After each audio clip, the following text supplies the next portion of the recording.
Imagine a divorce without courtroom drama or hefty legal fees.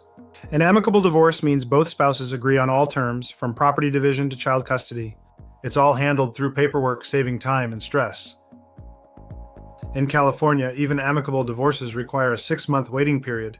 The process begins with filing and serving the divorce petition, followed by exchanging financial disclosures.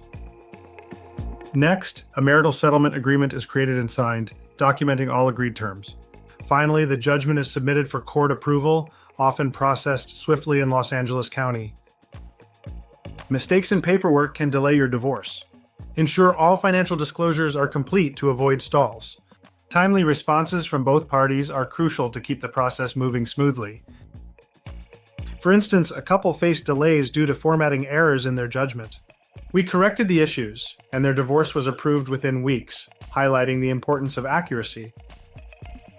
At divorce661.com, we handle all paperwork accurately to prevent rejections. Our e-filing service speeds up processing times, ensuring a smooth experience without court visits. We guide you through financial disclosures so you don't get stuck. Our remote handling means no office meetings, making the process fast and hassle-free. Contact divorce661.com today for a free consultation. Let us take care of everything so you can move on with your life swiftly and affordably.